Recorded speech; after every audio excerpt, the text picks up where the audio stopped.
Yeah, yeah, yeah, yeah, yeah. Eu vou cantando, vou louvando sem parar.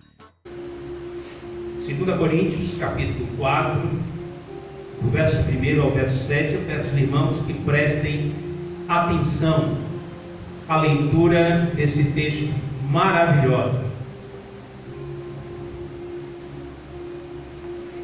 E diz então a palavra do Senhor: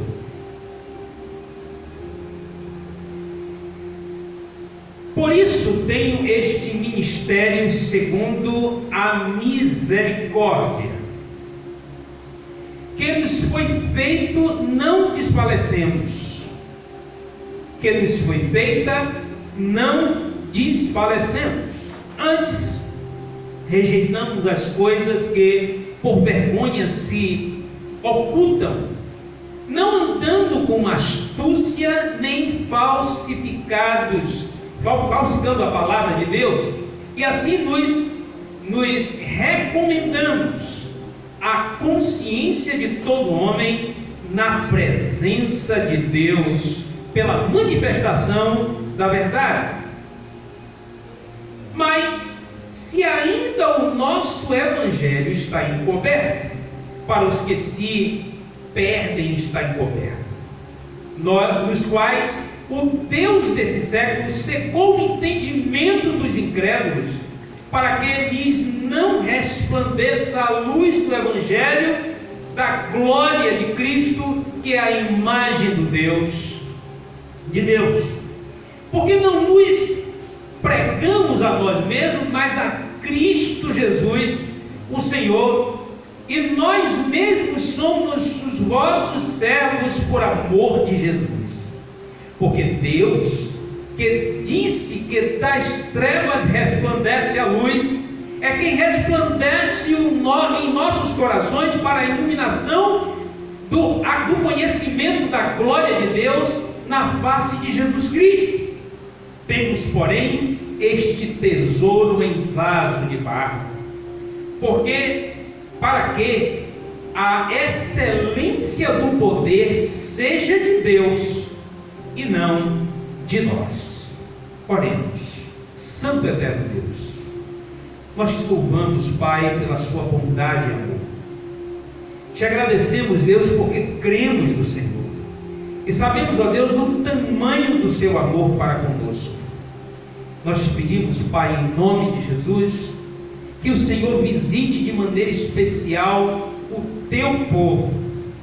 Pai, vai ao encontro de forma especial da vida de cada pessoa que está presente em seus lares.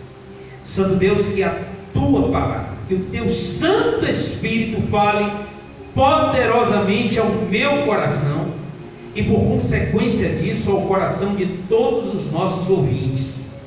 Nós te agradecemos desde já, em nome do Senhor Jesus. Amém.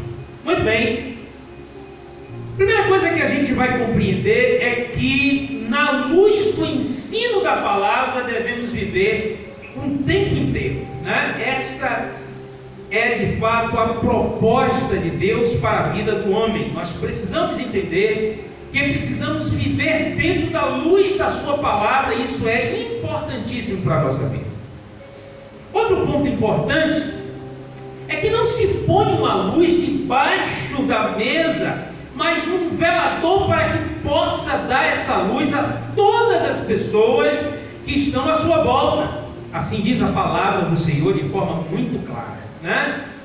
Agora entenda muito bem que, apesar de todas as notícias, isso eu já disse para os irmãos nos outros momentos, apesar das notícias muito boas que Paulo recebeu de Coríntios, através de Tito, ele sabia da possibilidade de que aquelas situações das quais ele passou no primeiro momento e que ele precisou enfrentar de forma dura, como está lá descrito em 1 Coríntios capítulo 5, já tinha sido de alguma forma compreendida com um zelo importante por parte dos irmãos fiéis naquela igreja.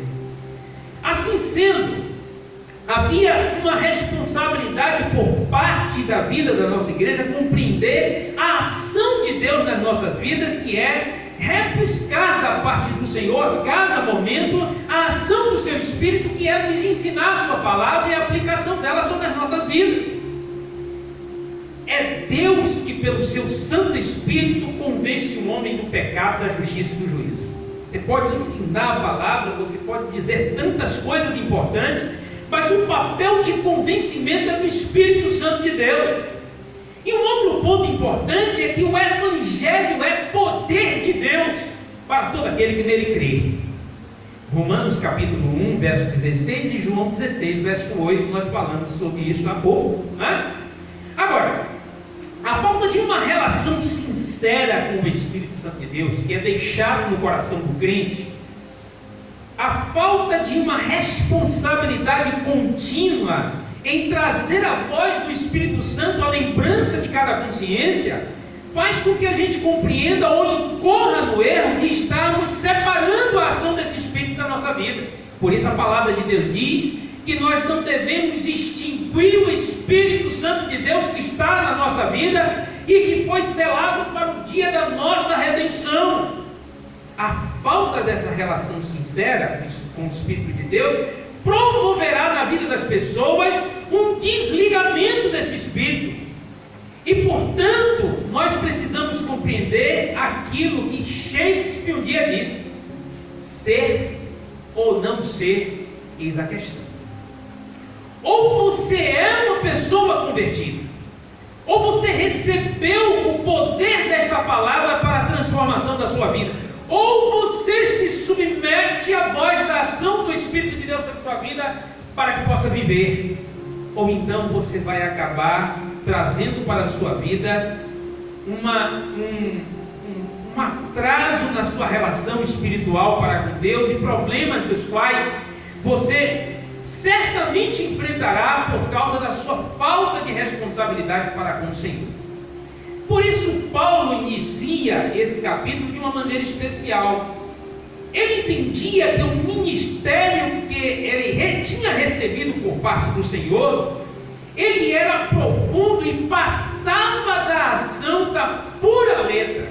Paulo era um homem conhecedor profundo da filosofia da época. Ele foi formado na melhor escola, que foi a escola rabínica de Gamaliel. Ele compreendia a importância de conhecer a filosofia. Isso nós não vamos nos separar de forma alguma da importância de conhecermos as letras seculares. Mas o mesmo Paulo que entendia isso, ele deixava claro, como disse em um determinado momento, em Filipenses capítulo 3, versos 5 a 8, ele sabia que nada disso valia para o seu ministério como um currículo importante para o desenvolvimento da vida das pessoas, porque Paulo tinha plena certeza que a ação de Deus sobre a vida de todo aquele que nele crê, esta sim é uma ação que deve ser valorizada de uma maneira especial. Agora, Paulo tinha plena certeza que ao ser convocado por Deus, e aí me faz lembrar aquele momento importante em que na estrada de Damasco, na direção daquela cidade, ele vê uma luz profunda sobre sua vida e pergunta: quem és tu, Senhor? Reconhecendo que aquela luz não poderia pertencer a uma outra pessoa que não fosse o Senhor. E de alguma forma Paulo entendia que por parte de Deus o árduo ministério do Senhor, na verdade sobre sua vida, gerava sobre a vida dele sabedoria do alto para a função da qual ele deveria exercer. Por isso que naquela época a gente precisava compreender perfeitamente que apresentavam-se pessoas às igrejas com cartas de recomendação. Muitos deles eram judaizantes, muitos deles enganadores, muitos deles trazendo sobre si um currículo como milagreiros, mas essas pessoas não tinham uma relação da qual Deus esperava que ela pudesse ter. Por isso Paulo tinha preocupação em relação às suas igrejas, porque sabia perfeitamente que dentro daqueles momentos alguém poderia de repente ser tragado pelo engano. Agora, embora o convencimento do Espírito Santo de Deus ao homem, ele é eficaz. Como disse João 16, verso 8, diz isso claramente. Agora observe uma coisa muito interessante que é dito: nos fez capazes de ser ministro de um novo testamento, como descrito perfeitamente em 2 Coríntios capítulo 6, verso 3, texto que a gente leu e explanou para os irmãos há alguns dias atrás.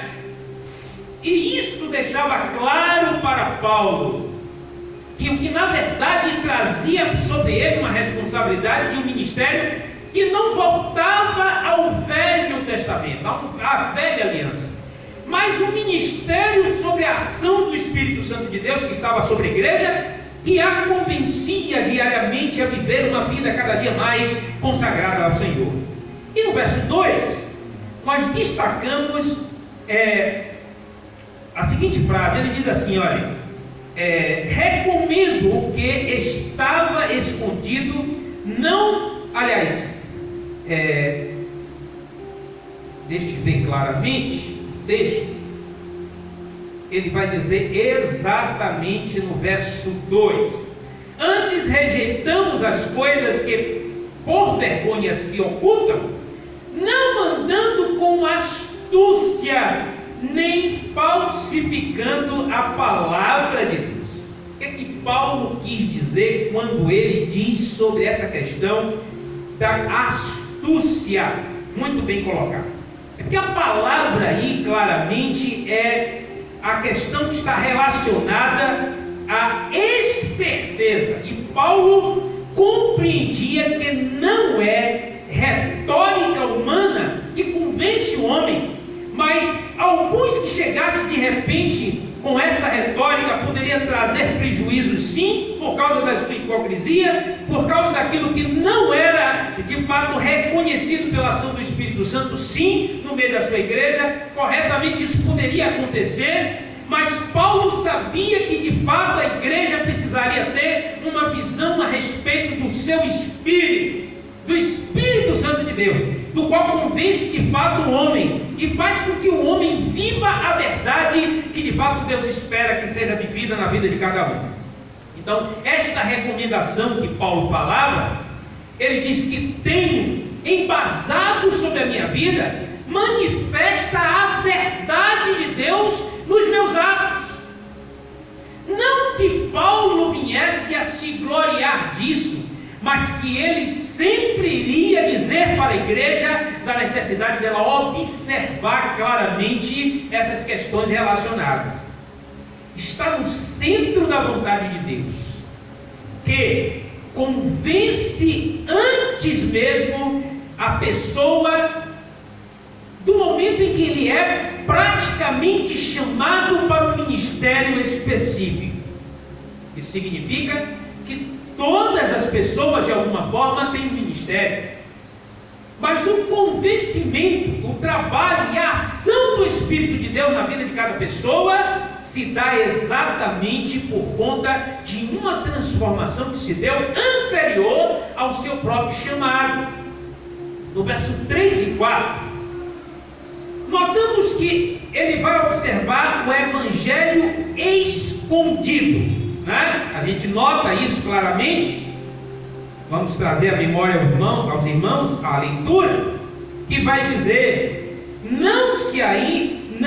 mas se ainda o nosso evangelho está encoberto ou escondido, para os que se perdem está encoberto, nos quais o Deus desse século cegou o entendimento dos incrédulos, para que eles não resplandecesse a luz do evangelho da glória de Cristo, que é a imagem de Deus. E o que é que Paulo quis nos ensinar quando ele fala sobre essas questões? Muito bem. A primeira coisa é de que o evangelho é escondido não para os que se salvam em Cristo, porque está escondido para todo aquele que está longe da vontade do Senhor. Algo que claramente se observa na vida de pessoas que precisam de recomendação de outras pessoas para se chegar em um determinado lugar, porque o seu comportamento não condizia com aquilo que conhecia a respeito da palavra. Ele está todo o tempo na tábua do nosso coração escrito esta palavra, brilhando no lugar certo, e é essa a vontade daquele que nos chamou das trevas para a sua maravilhosa luz. Um outro ponto importante é não velado. Você vai observar esse texto, não velado porque por conta do mundo.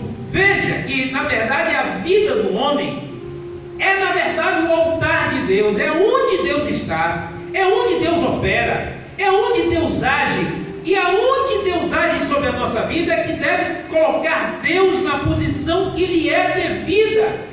Não que nós possamos fazer isso, mas demonstrar e apontar para as pessoas que a glória da qual Deus espera encontrar na vida da sua igreja, ela está porque o seu altar, que é a vida de cada crente, demonstra e aponta para um Deus que é maior do que a sua própria vida. E até o próprio Senhor Jesus Cristo vai dizer isso em todo momento. Interessante que esse termo altar vem do termo latim altus, elevado. Note bastante que Deus não está na posição do homem, mas Ele está acima, e devemos reconhecer com o nosso comportamento e trazer para as pessoas que Deus deve ser visto e não escondido sobre as nossas vidas. Por isso, no texto anterior, no verso 3, ele vai dizer que o Evangelho ele está escondido para quem não obedece à vontade do Senhor, mas ele está claramente bem colocado sobre a vida de todo aquele que crê e obedece ao Senhor. Então, as pessoas que pervertem a palavra são, na verdade, coautores de uma mensagem que Satanás sempre vai fazer produzir no meio da sociedade e no meio daqueles que se confundem entre os que são convertidos, para desviar as ações corretas da vida dessas pessoas por causa da sua maneira de ser longe da vontade de Deus. Lembram-se? Em Gênesis capítulo 3, verso de 1 a 5, a palavra vai lembrar daquilo que Satanás fez no Éden para convencer a Eva de tocar sobre o fruto daquilo que ela não deveria tocar, comer do fruto que ela tinha sido avisada que não deveria comer, distorcendo a palavra. E isso claramente é muito bem colocado sobre a vida daqueles que estavam ali todo o tempo rodeando o ministério de Paulo, para fazer com que aquelas pessoas não viessem cumprir exatamente aquilo que o Espírito de Deus usava aquele homem para o bom desenvolvimento da vida espiritual da sua igreja. Por isso, Hebreus vai nos chamar a atenção. O livro, o autor de Hebreus nos chama a atenção, né? Vai dizer que Jesus, ele é a revelação de Deus e que deve ser copiada sobre a nossa vida. Hebreus capítulo 1, a partir do verso 1 em diante, você vai notar isso. E nos falou pelo Filho, assim ele diz. Em João 14, verso 20, o termo ali encontrado é: eu no Pai e vós em mim. Porque o interesse era de que todos nós compreendêssemos que a ligação de Jesus com o Senhor, Deus, que criou todas as coisas, ela era absolutamente perfeita. Por isso ele chega no capítulo e diz para os seus discípulos: olha, naquele grande dia, vocês notarão que eu e o Pai somos um, e que vocês em mim são um também. Então a palavra que está no Filho precisa estar naquele que o serve. Assim sendo, se nós temos Jesus dentro da nossa vida, se nós, o altar que Deus espera encontrar, em condição de sempre ouvir a sua voz, de não negar em nenhum momento a ação do seu Espírito, promove sobre a vida das pessoas o testemunho que Deus espera encontrar numa vida dentro da vontade do Senhor. Nada de bom há no homem. O próprio Jesus Cristo diz: eu não sou bom, respondendo aquele jovem. Bom é Deus, bom é meu Pai.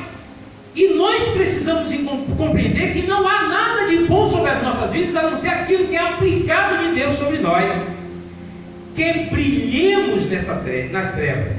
E é isso que claramente ele deixa no verso 6, quando ele diz: porque Deus, que diz que das trevas resplandece a luz, é quem resplandece o nosso coração para a iluminação do conhecimento da glória de Deus na face do Senhor Jesus Cristo.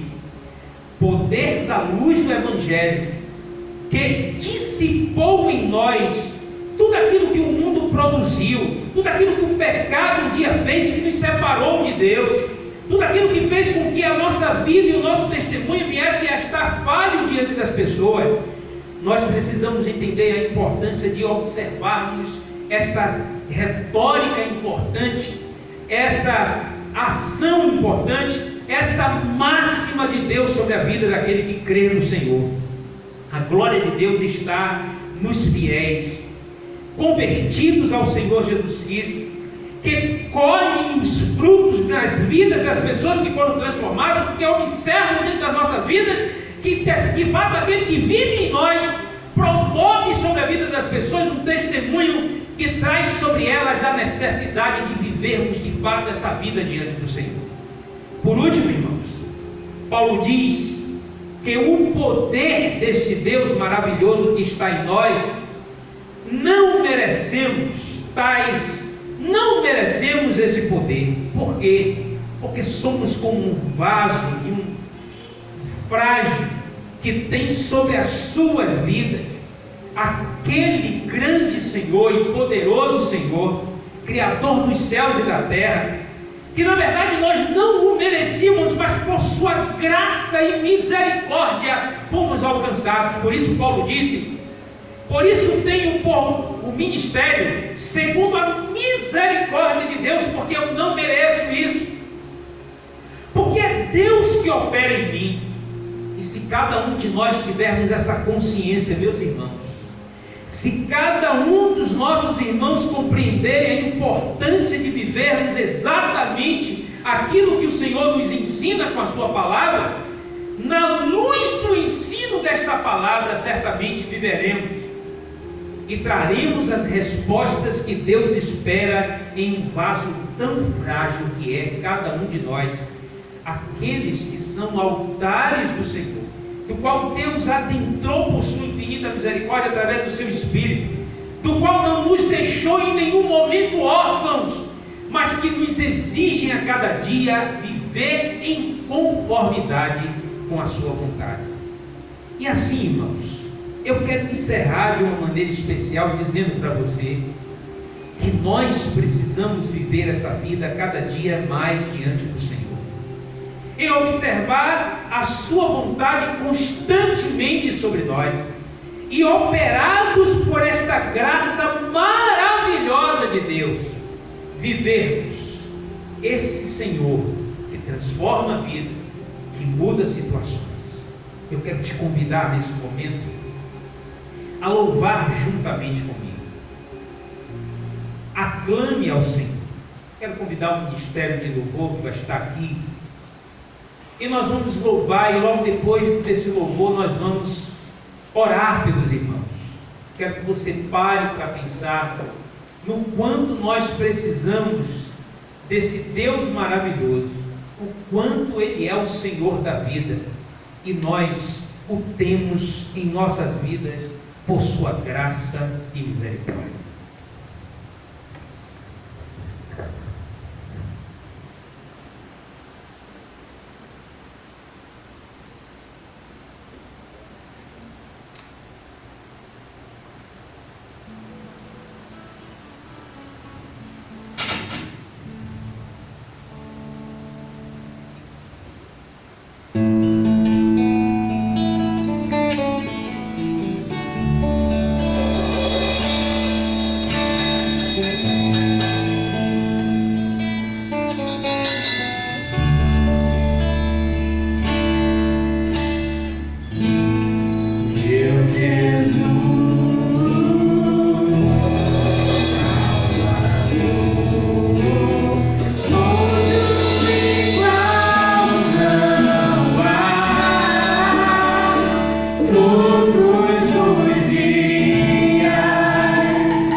Nós te adoramos, Pai, porque Tu és o Senhor da vida. Nós te agradecemos, Deus, pela sua bondade e amor e pelo tamanho de todas as coisas que o Senhor tem feito no meio da Tua igreja. Nós te pedimos, ó Deus, em nome de Jesus, que o Senhor continue visitando as nossas vidas de maneira especial. Pai, continua a trabalhar em nossos corações tudo aquilo que o Senhor espera de fato encontrar, de maneira, ó Deus, em que nós possamos entender que aquele que está em nós é muito mais do que o vaso de barro que nós somos frágeis, mas o Senhor desejou estar em nós. Pai Santo, eu quero nesse momento também te pedir em nome de Jesus, em favor dos nossos irmãos, ó Deus, que em meio a todas essas situações não tem tido, ó Deus, de fato, ó Pai, de maneira mais efetiva, de uma maneira muito mais profunda, a presença, ó Deus, daquele que sempre está, ó Deus, ao lado da sua igreja. Ó Deus, nós que somos pastores, temos encontrado, ó Deus, dificuldades para poder pastorear em um tempo em que nós mesmos precisamos ter cuidado para com a nossa vida e família. Mas, Pai, eu quero te agradecer que são os telefones, que são, ó Deus, os meios de comunicações, que são, ó Deus, permitidos para cada um de nós, que nos faz compreender que nós podemos, ó Pai, estreitar essa relação com as nossas ovelhas.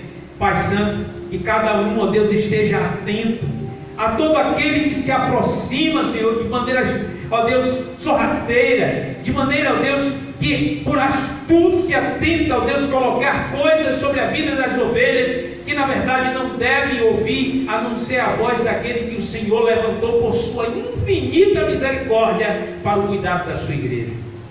Pai, eu quero te agradecer pela vida de Paulo, pelas lutas de Paulo, pois, ó Deus, através deste homem, ó Deus, que a cada dia, ó Deus, mesmo com todo o sofrimento, carregava dentro da sua vida aquele que ele considerava infinitamente maior do que ele. Pai, que esta lição, ó Deus, que Paulo nos traz através da sua palavra, que os conselhos, ó Deus, do Evangelho, mas que acima de tudo, Deus, que a imagem desse Cristo, ó Deus, que foi, ó Deus, revelado de maneira especial para que vivamos como Ele, para que vivamos exatamente aquilo que Ele deseja, porque Ele espera de encontrar uma igreja em que Ele diz: vocês são parecidos comigo, para que, ó Deus, se cumpra aquela palavra profética que Ele deu aos seus discípulos naquele grande dia que antecedia o seu momento de morte. Ele dizia claramente para os seus servos: naquele grande dia, vocês verão que eu e o Pai somos um, mas que vocês e eu somos um. Nós precisamos ser cópia desse Deus maravilhoso, grandioso, Senhor da vida. Pai, eu lhe peço por esses que no seu coração, ó Deus, encontraram, ó Deus, essa palavra, e que, ó Deus, resolverão viver, ó Deus, cuidadosamente, mais do que ontem. Também por esses, ó Deus, que ouviram a sua palavra e reconhecem que não existe outro Senhor na nossa vida que não seja o Senhor Jesus.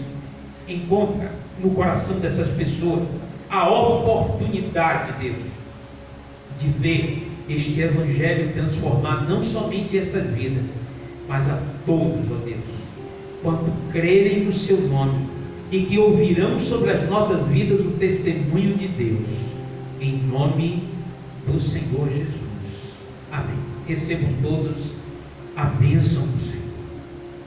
Que o amor de Deus Pai, Criador dos céus e da terra, que a graça maravilhosa da parte do Senhor, que as consolações do seu Santo Espírito sejam com o seu povo, hoje e para sempre.